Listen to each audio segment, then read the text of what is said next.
verdict sur le procès Constant Mutamba est attendu le 27 août prochain. Quel commentaire par rapport à... Écoutez, le ministre d'État honoraire Constant Mutamba, d'avoir des nerfs solides. Ce qu'il arrive aujourd'hui, c'est ce qui arrive à tout acteur politique. Mais j'aimerais m'adresser à l'opinion, aux juges de la Cour. La jeunesse que nous sommes, nous espérons à une justice juste. Nous avons milité toute notre jeunesse pour servir notre pays, accompagné par une justice juste. Nous demandons que la justice juste soit faite. Que nous ne puissions pas constater, comme nous sommes en train de voir, de machination politique. Vous sentez que la machine, il y a quand même beaucoup d'influence politique. Que Mutamba ait des nerfs solides, nous continuons à le soutenir, que le ministre d'État honoraire ne se sente pas délaissé. Nous sommes ses frères, nous sommes des Congolais, nous l'apportons la prière, mais aussi toute notre compassion. Quand vous parlez d'une justice juste, cela veut dire que vous attendez à un acquittement? Écoutez, je disais que la justice juste est cette justice qui reconnaît en fait à la justice son sens équitable. Puisque apparemment les éléments qui sont démontrés prouvent qu'il n'y a pas de détournement. En tout cas sur le détournement, il n'y a pas de détournement. Les autres disent qu'il y a eu intention de détourner ou encore il y a eu des soucis du côté administratif. Mais lorsqu'il y a un souci administratif, la résolution elle est administrative. Et donc, il y a possibilité administrativement de trouver une solution. Mais où est l'argent? Comme on disait, où est Yoyo Yabana? Yoyo Yabana est dans la banque. Puisque il y a plusieurs yoyos, excusez-moi de le dire ainsi. Il y a plusieurs yoyos qu'on n'a jamais retrouvés. Je ne voudrais pas citer le Congolais, ils peuvent regarder mon regard. Il y a plusieurs yoyos Yabana qu'on a volés ici, que Papa Tito n'a jamais remis. Mais puisque Mutamba n'a pas volé, et que l'argent se trouve à la banque, y a-t-il pas moyen d'éviter des frustrations en frustration? Parce que même le procès de Mutamba, il suffit de suivre l'opinion. Ça risque de créer des frustrations dans les chefs de plusieurs Congolais, dans les chefs de la jeunesse. Nous avons l'impression que nous serons marginalisés. Et donc cette jeunesse déterminée, cette jeunesse ambitieuse n'a pas sa place. On a besoin des jeunes qui, voilà, qui peuvent dire Alléluia et Amen. On a plutôt besoin des jeunes qui sont pasteurs à l'église et non des jeunes qui sont intellectuels, scientifiques et ambitieux. Et donc, tout ça, je pense que je ne voudrais pas imputer à cela aux magistrats. Je crois en leur capacité et compétence qu'ils fassent et qu'ils disent la justice juste. L'actualité oblige les dialogue national. Dialogue national, pas dialogue inclusif. Est-ce que nécessité avec les évêques catholiques, ça promet pour aujourd'hui, jusqu'à aujourd'hui? Vous savez, je suis l'un des artisans les plus actifs parce qu'il y a l'activisme et le passivisme. Le passivisme, ce sont tous ceux qui crient dans les réseaux sociaux pour dire non au dialogue, oui au dialogue, mais pourquoi? Mais Ivan Ilunga qui est en face de vous, j'ai pris le courage, lorsque ça brûlait à l'est de la République, lorsque Bunagana a été tombé, j'ai organisé des meetings à Inca pour dire que nous soutenons les FRDC. J'ai fait des meetings au stade municipal pour dire non au dialogue avec Corneille Nangaa. J'ai soutenu le gouvernement quand l'Église catholique, avec les évêques de la Sanko, ont annoncé, n'est-ce pas, la possibilité d'un pacte social autour d'un dialogue. Je suis allé devant la Sanko pour dire non. Et donc, je suis quelqu'un qui connaît, qui sait en fait la température de la chaleur du terrain. Si aujourd'hui, vous me voyez revenir d'une autre manière pour dire oui au dialogue, parce que je pense qu'on ne gère pas un pays par défi. On ne gère pas un pays par, je dirais, par contrainte. Nous avons la République démocratique du Congo qui a une superficie d'1,345 000 km². Vous le savez très bien, c'est depuis plus de 3 ans aujourd'hui que nous ne gérons pas, nous ne contrôlons pas Bunagana. Aujourd'hui, ça tend vers une année que le nord et le sud Kivu est sous le contrôle de l'AFC M23. Nous avons une armée qui est, je pourrais dire, désarticulée parce que pendant longtemps, objet de brassage et mixage sous les anciens présidents, chose que nous avons décrite. Malheureusement, notre gouvernement, ou heureusement notre gouvernement, en tant que bon père des familles, nous a contraints, nous autres qui se considérons comme militants de la souveraineté, qui se considérons comme militants, n'est-ce pas, de la révolution. Notre gouvernement nous a imposé d'accepter de dialoguer avec ceux qui ont tué les Congolais, c'est-à-dire l'AFC d'une part, avec l'M23, à Doha, et d'autre part, le Rwanda. Vous avez vu l'accord de paix qui est inventé par tous les membres, ceux qui sont aujourd'hui entrés même au gouvernement, pour dire que bon, avec la victoire diplomatique du chef de l'État, mais aussi du gouvernement, avec la signature de l'accord de principe entre le Rwanda et les États-Unis et la République démocratique du Congo, nous espérons à une paix. Mais jusqu'à ce jour, nous attendons qu'il y ait signature de l'accord de paix véritable entre la République démocratique du Congo et le Rwanda. Parce que je suis convaincu que l'AFC M23 n'est qu'un mouvement sous-traité et soutenu par le Rwanda. Et donc, c'est vrai que ce sont des Congolais qui, malheureusement, tiennent de propos qui ne tiennent pas debout. Si vous posez la question sur la légitimité de leur combat, ils vous diront, écoute, on marginalise les Banyamulenge. Ils vont vous dire, écoute, il n'y a pas d'autorité de l'État. Ils vont vous dire, bon, il n'y a pas de vision du chef de l'État. Mais toutes ces questions ont des réponses aux élections. Si vous voulez conquérir le pouvoir, ayez un discours, respectez la Constitution et battez Félix Tshisekedi. Et non venir par les armes imposer une manière de faire. Ils vont plus loin pour dire qu'ils veulent qu'il y ait fédéralisme. Mais ça ne s'impose pas. Nous avons une constitution qui garantit un État fort décentralisé. Quel État? C'est l'unitarisme en fait. Et donc si vous voulez qu'on change certains éléments de la constitution, je pense que vous avez certainement des députés, que vos députés, Nanga a un parti politique, il a des élus, que ces élus posent la question à l'Assemblée nationale et que l'on révise la constitution. Et donc, je pense que je suis d'abord, aujourd'hui, je reviens sur mes propos pour dire que je suis d'accord que l'on fasse le dialogue parce que la force nous a prouvé ses limites. Évidemment, même la guerre mondiale, vous oubliez que la guerre mondiale a traîné, mais nous étions obligés de faire la paix. Nous avons vu même l'Allemagne de l'Est et l'Allemagne de l'Ouest. Ils sont arrivés à faire la paix pour trouver la sécurité, le dialogue pour trouver la paix. Donc, je pense que si nous devons considérer que l'AFC et le M23 sont nos frères, je ne vois pas, moi, Ivan Ilunga, l'intérêt qu'il y a à ne pas dialoguer. Encore que nous avons besoin de l'unité nationale. Nous ne pouvons pas aller combattre l'ennemi, le Rwanda, et ses acolytes qui sont les M23, sans qu'il y ait cohésion nationale. Alors vous négocierez en position de faiblesse? Non, non, non, nous sommes en position de force parce qu'ils ont pensé qu'ils allaient prendre le Congo tout entier. Ils ont tenté leur manœuvre, ils ont compris qu'il y a une résistance farouche, tant au niveau de la population qu'au niveau du gouvernement. Je salue ici la volonté manifeste du chef de l'État. Mais j'aimerais dire au chef de l'État qu'il y a des Congolais qui, de manière même d'opinion, qui aujourd'hui sont frustrés. Il y a plusieurs éléments de frustration. On peut comprendre. Par rapport à la nomination du gouvernement Tsumi Nwadé. Pas seulement autour de la nomination du gouvernement Tsumi Nwadé, mais aussi et surtout sur la question des élections. Nous savons tous comment les élections dans notre pays se passent. C'est au prix du plus fort. Et donc ceux qui se sont vus, n'est-ce pas, être voler leur élection, sont frustrés. Y a-t-il pas moyen, au nom de l'unité, que nous puissions cimenter autour du chef de l'État une philosophie qui s'implémente autour du dialogue, autour du vrai dialogue, où nous venons parler le problème du Congo, où nous venons parler le problème congolais.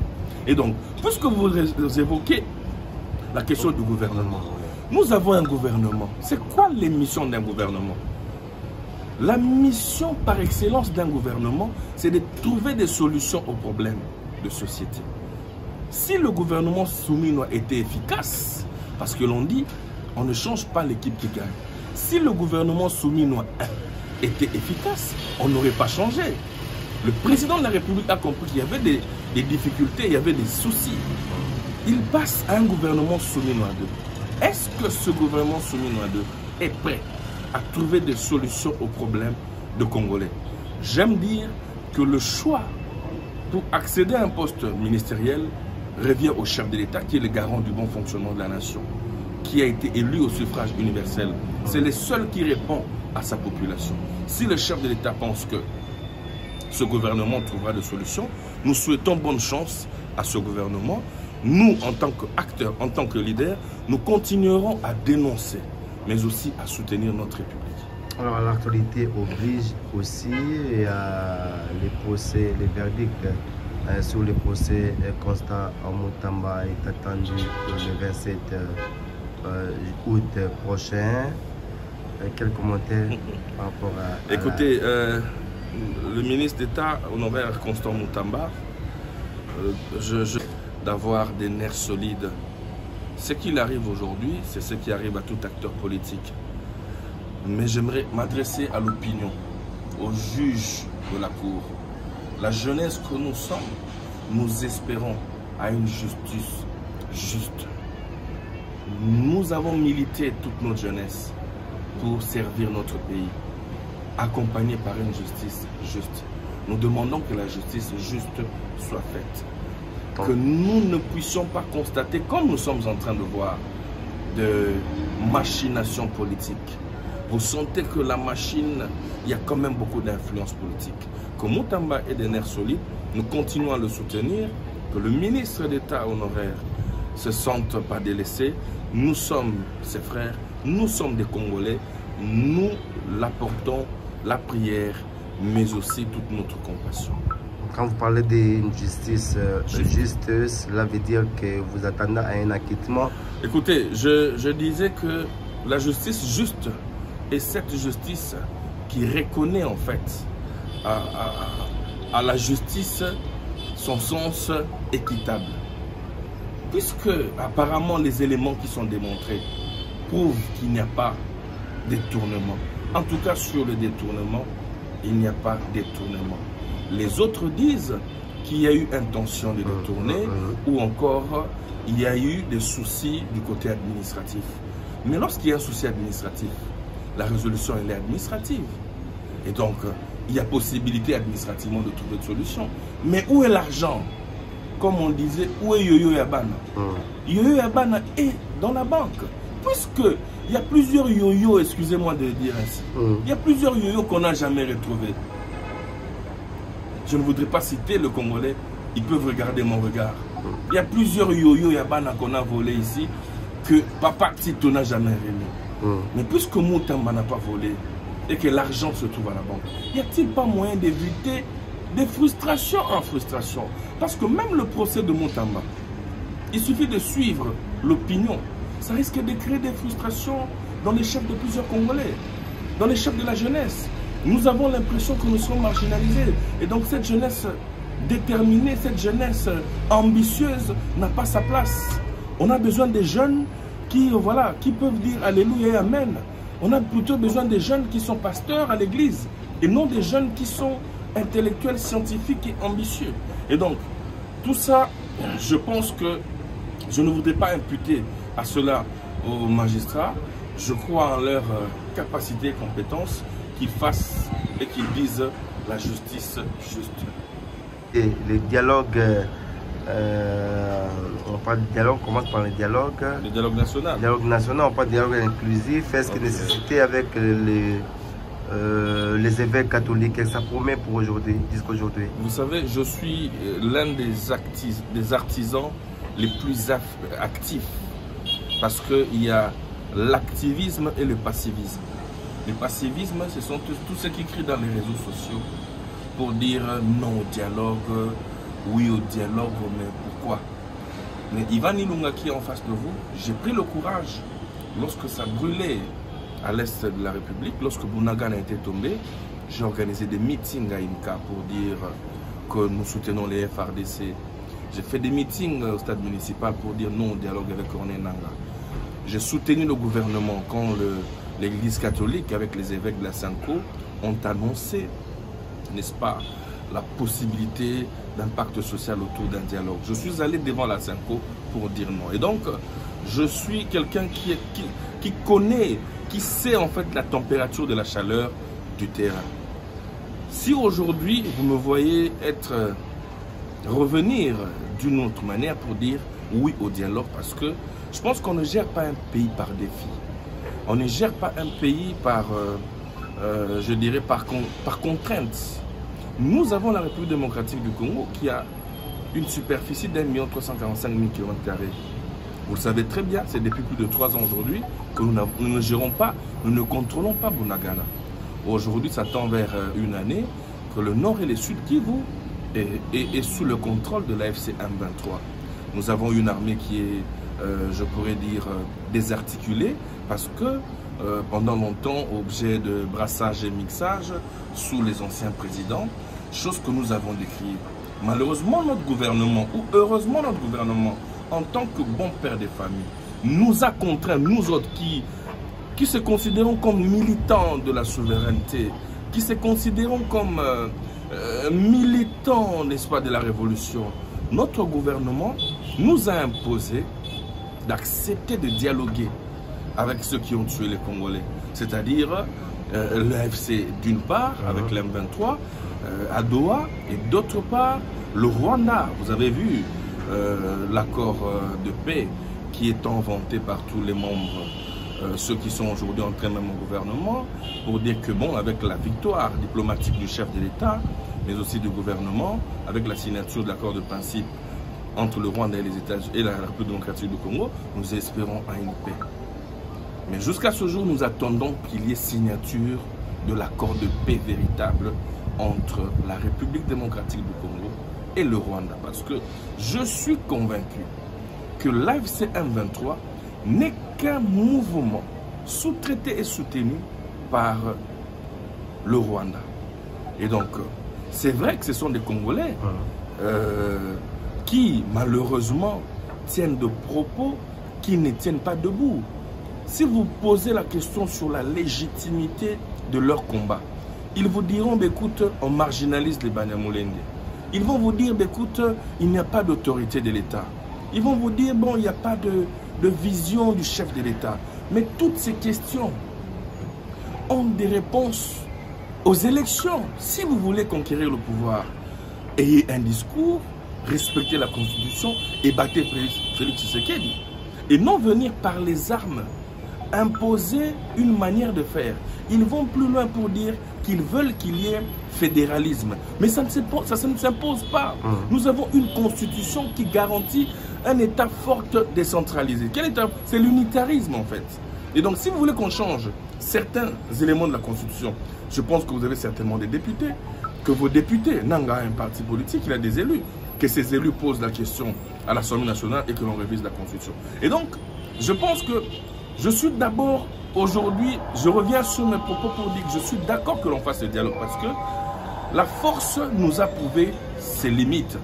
Évidemment, même la guerre mondiale, vous oubliez que la guerre mondiale a traîné, mais nous étions obligés de faire la paix. Nous avons vu même l'Allemagne de l'Est et l'Allemagne de l'Ouest. Ils sont arrivés à faire la paix pour trouver la sécurité, le dialogue pour trouver la paix. Donc, je pense que si nous devons considérer que l'AFC et le M23 sont nos frères, je ne vois pas, moi, Ivan Ilunga, l'intérêt qu'il y a à ne pas dialoguer. Encore que nous avons besoin de l'unité nationale. Nous ne pouvons pas aller combattre l'ennemi, le Rwanda, et ses acolytes qui sont les M23, sans qu'il y ait cohésion nationale. Alors vous négocierez en position de faiblesse? Non, non, non, nous sommes en position de force parce qu'ils ont pensé qu'ils allaient prendre le Congo tout entier. Ils ont tenté leur manœuvre, ils ont compris qu'il y a une résistance farouche, tant au niveau de la population qu'au niveau du gouvernement. Je salue ici la volonté manifeste du chef de l'État. Mais j'aimerais dire au chef de l'État qu'il y a des Congolais qui, de manière même d'opinion, qui aujourd'hui sont frustrés. Il y a plusieurs éléments de frustration. On peut comprendre. Par rapport à la nomination du gouvernement Soumi Noadé. Pas seulement autour de la nomination du gouvernement Soumi Noadé, mais aussi et surtout sur la question des élections. Nous savons tous comment les élections dans notre pays se passent. C'est au prix du plus fort. Et donc ceux qui se sont vus, n'est-ce pas, voler leur élection, sont frustrés. Y a-t-il pas moyen, au nom de l'unité, que nous puissions cimenter autour du chef de l'État une philosophie qui s'implémente autour du dialogue, autour du vrai dialogue, où nous venons parler le problème du Congo, où nous venons parler le problème congolais. Et donc, puisque vous évoquez la question du gouvernement, nous avons un gouvernement. C'est quoi les missions d'un gouvernement? La mission par excellence d'un gouvernement, c'est de trouver des solutions aux problèmes de société. Si le gouvernement Soumi Noadé était efficace, parce que l'on dit, on ne change pas l'équipe qui gagne. Si le gouvernement Soumi Noadé était efficace, on n'aurait pas changé. Le président de la République a compris qu'il y avait des difficultés, il y avait des soucis. Il passe à un gouvernement Soumi Noadé. Est-ce que ce gouvernement Soumi Noadé est prêt à trouver des solutions aux problèmes de Congolais? J'aime dire que le choix pour accéder à un poste ministériel revient au chef de l'État qui est le garant du bon fonctionnement de la nation, qui a été élu au suffrage universel. C'est le seul qui répond à sa population. Si le chef de l'État pense que ce gouvernement trouvera des solutions, nous souhaitons bonne chance à ce gouvernement. Nous, en tant qu'acteurs, en tant que leaders, nous continuerons à dénoncer, mais aussi à soutenir notre République. Alors, l'actualité oblige aussi à les procès, les verdicts sur le procès Constant Mutamba est attendu le 27 août prochain. Quel commentaire par rapport à... Écoutez, le ministre d'État honoraire Constant Mutamba, d'avoir des nerfs solides. Ce qu'il arrive aujourd'hui, c'est ce qui arrive à tout acteur politique. Mais j'aimerais m'adresser à l'opinion, aux juges de la Cour. La jeunesse que nous sommes, nous espérons à une justice juste. Nous avons milité toute notre jeunesse pour servir notre pays, accompagné par une justice juste. Nous demandons que la justice juste soit faite. Que nous ne puissions pas constater, comme nous sommes en train de voir, de machination politique. Vous sentez que la machine, il y a quand même beaucoup d'influence politique. Que Mutamba ait des nerfs solides, nous continuons à le soutenir, que le ministre d'État honoraire ne se sente pas délaissé. Nous sommes ses frères, nous sommes des Congolais, nous l'apportons la prière, mais aussi toute notre compassion. Quand vous parlez d'une justice juste, cela veut dire que vous attendez à un acquittement? Écoutez, je disais que la justice juste est cette justice qui reconnaît en fait à la justice son sens équitable. Puisque apparemment les éléments qui sont démontrés prouvent qu'il n'y a pas de détournement. En tout cas sur le détournement, il n'y a pas de détournement. Les autres disent qu'il y a eu intention de détourner ou encore il y a eu des soucis du côté administratif. Mais lorsqu'il y a un souci administratif, la résolution elle est administrative. Et donc, il y a possibilité administrativement de trouver une solution. Mais où est l'argent? Comme on disait, où est Yoyo Yabana? Yoyo Yabana est dans la banque. Puisque il y a plusieurs yoyos, excusez-moi de dire ainsi, il y a plusieurs yoyos qu'on n'a jamais retrouvés. Je ne voudrais pas citer le Congolais, ils peuvent regarder mon regard. Il y a plusieurs yoyos Yabana qu'on a volés ici, que Papa Tito n'a jamais remis. Mais puisque Mutamba n'a pas volé, et que l'argent se trouve à la banque, y a-t-il pas moyen d'éviter des frustrations en frustration? Parce que même le procès de Mutamba, il suffit de suivre l'opinion. Ça risque de créer des frustrations dans les chefs de plusieurs Congolais, dans les chefs de la jeunesse. Nous avons l'impression que nous sommes marginalisés. Et donc cette jeunesse déterminée, cette jeunesse ambitieuse n'a pas sa place. On a besoin des jeunes qui, voilà, qui peuvent dire Alléluia et Amen. On a plutôt besoin des jeunes qui sont pasteurs à l'église et non des jeunes qui sont intellectuels, scientifiques et ambitieux. Et donc, tout ça, je pense que je ne voudrais pas imputer à cela, aux magistrats, je crois en leur capacité et compétence qu'ils fassent et qu'ils disent la justice juste. Merci, notaire Ivan Milunga, pour avoir répondu à nos questions. Merci beaucoup.